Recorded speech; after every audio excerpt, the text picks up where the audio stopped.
Nous sommes en 614 et nous arrivons à la 4e année après les premières révélations. Le prophète sur lui la paix a autour de lui 60 personnes, à peu près, qui sont issues de toutes les catégories socio-économiques de la Mecque.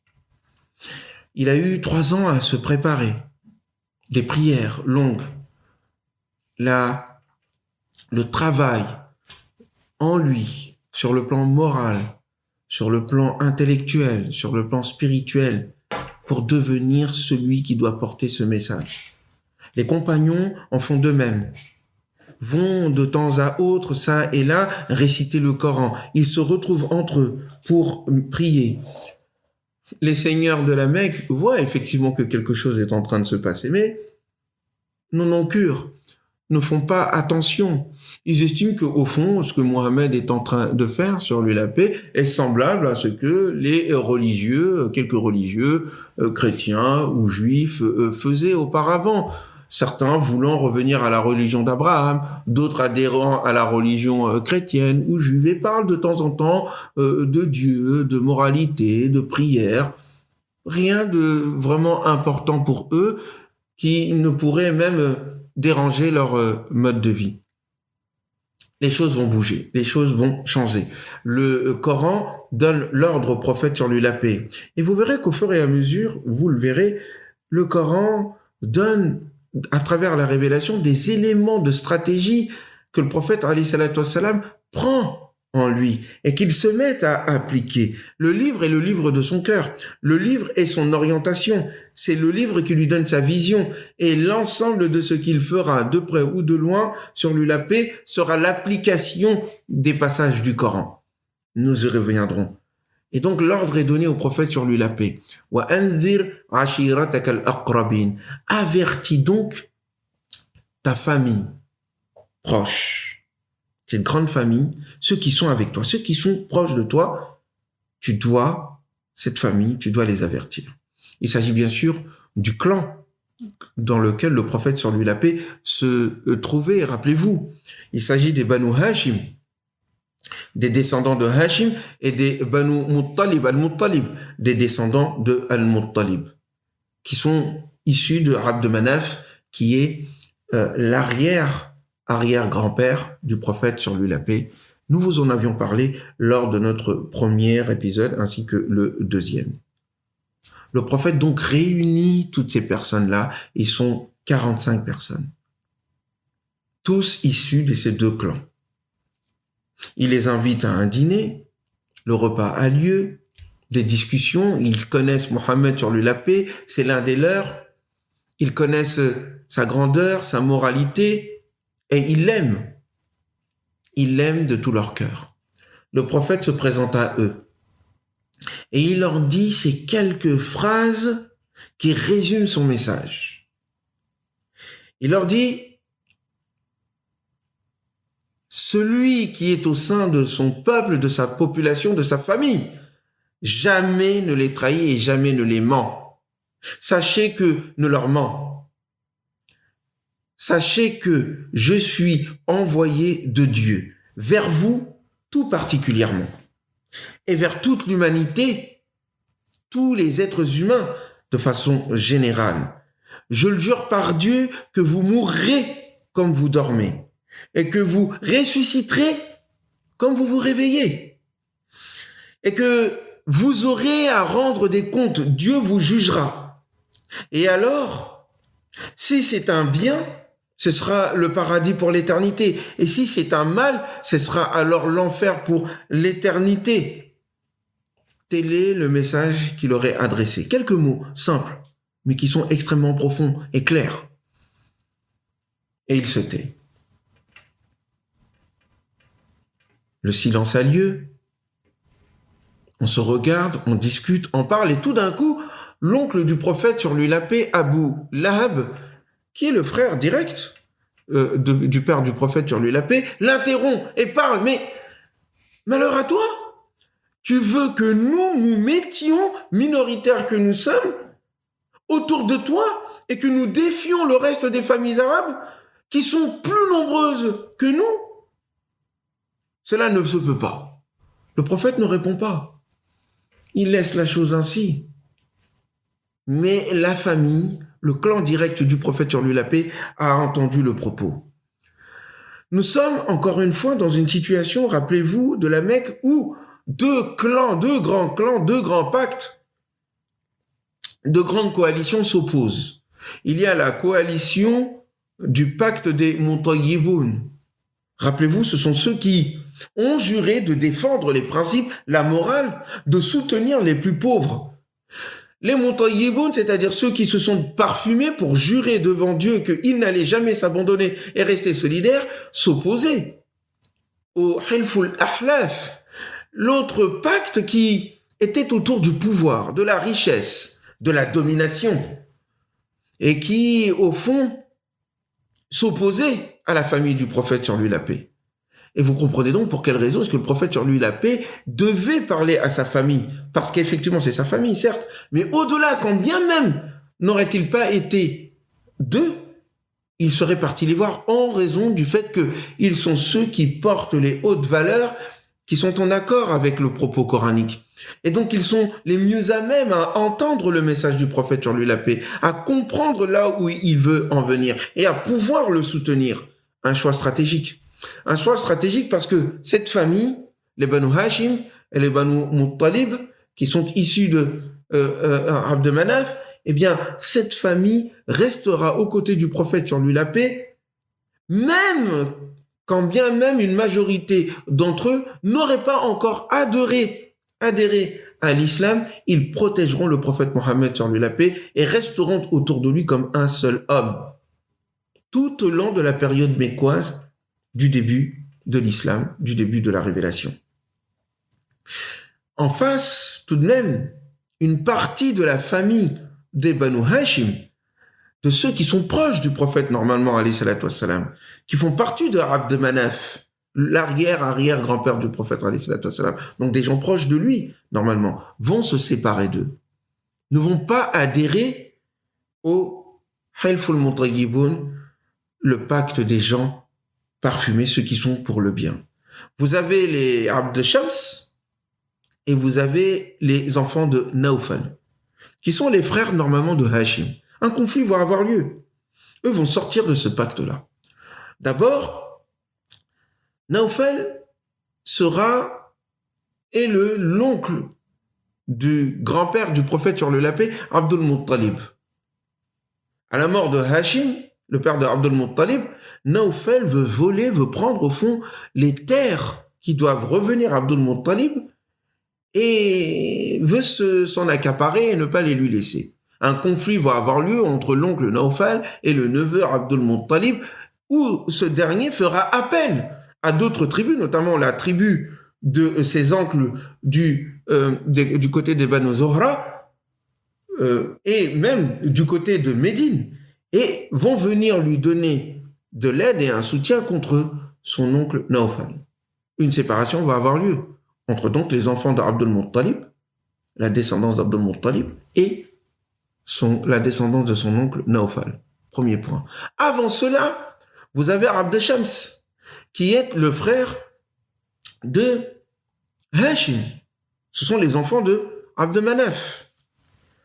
Eh bien, il y aura un conflit entre l'enfant de Abd Shams, qui est Umayya, et Hashim lui-même.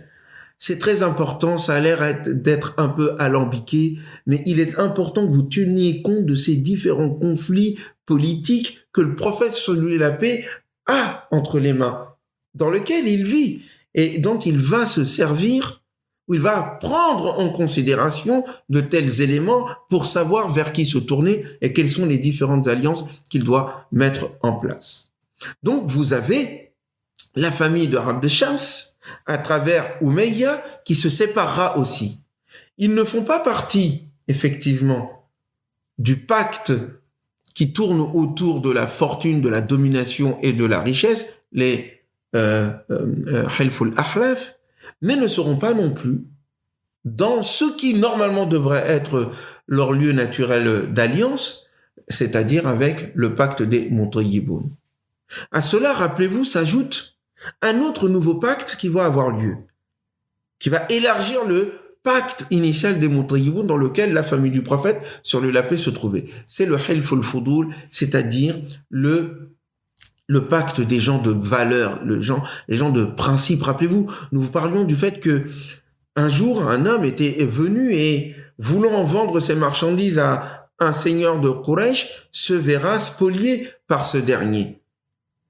Ce dernier faisant partie du pacte des dominateurs. Hilful al-Ahlaf. Ne trouvant pas gain de cause auprès d'eux, il se tournera autour du pacte initial de la famille du prophète alayhi salatu wassalam, qui se battent pour les valeurs et les hautes moralités. Un grand rassemblement aura lieu, d'autres tribus et clans vont s'ajouter et ils décideront qu'à partir de maintenant, ils seront comme un seul homme pour soutenir toutes les personnes opprimées face à leurs oppresseurs. Et cela devient le pacte de Al-Fudul. Donc, nous sommes dans cette situation politique et sociale.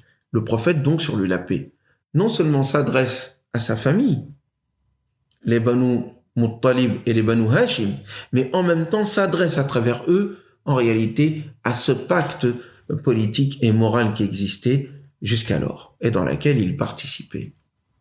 Il est nécessaire de prendre cela en considération.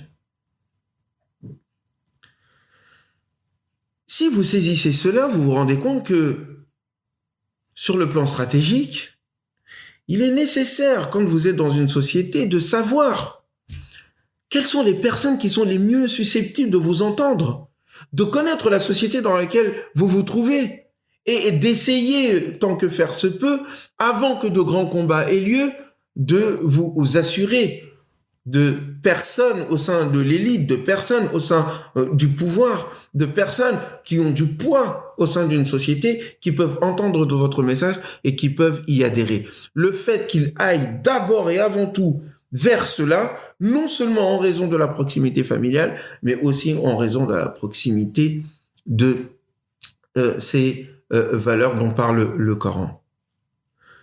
En même temps, dans sa stratégie, le prophète Mohammed, sur lui la paix, continue son travail de discussion, d'échange, de diffusion de son message.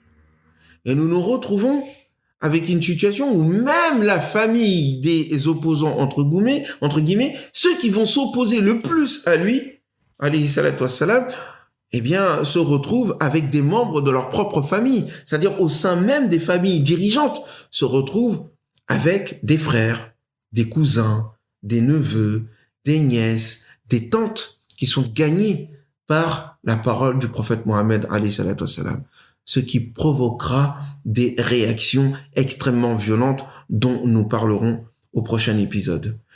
Il faut que nous disions une dernière chose en termes de conclusion. Si effectivement le prophète Mohammed, sur lui la paix, rend public son message à sa famille, à son clan directement, un autre ordre du Coran vient lui indiquer la nécessité de faire une déclaration publique au milieu de la Mecque. Wasda' bima tu'mar. Déclare devant tout le monde ce qui t'a été ordonné. Et donc, peu après cette réunion du clan du prophète, sur lui la paix, le prophète prend l'initiative d'appeler un par un tous les clans importants de la famille de Quraysh. Il y en a plusieurs, une dizaine. Il les appelle tous, un par un, du haut d'un monticule qui se trouve dans la Mecque, qui est l'endroit habituel où, lorsqu'une personne veut avertir d'un danger la population, se met là-bas, parce que de là-bas, il peut voir ce qui se passe à l'extérieur de la ville et donc peut prévenir la population et les Mécois. Il les appelle donc tous. Tous se dépêchent pour venir. Ceux qui n'ont pas la possibilité de venir dépêchent un de leurs enfants ou une personne pour écouter ce que l'homme sur Al-Amin, tel était le surnom que le prophète avait reçu de la part de tous les Mécois avant la révélation, car il connaissait son honnêteté et sa grandeur morale. Tous voulaient savoir ce qui se passait. Si Mohammed nous appelle, c'est qu'une chose importante a lieu. C'est qu'il y a quelque chose d'extraordinaire. C'est qu'il y a quelque chose qui nous concerne tous. il faut écouter ce que le fils d'Abdullah a à dire. Après les avoir tous réunis, il leur parle. Vous ai-je déjà menti? Non, nous te connaissons. Si je vous disais qu'il y avait un danger qui vous guettait de derrière nous, est-ce que vous me croiriez? Oui, nous te croyons, car nous savons que tu n'as jamais menti. Nous te faisons confiance. Alors, dit-il, je suis le messager de Dieu, un avertisseur pour vous par rapport à un châtiment douloureux qui vous vient et qui approche.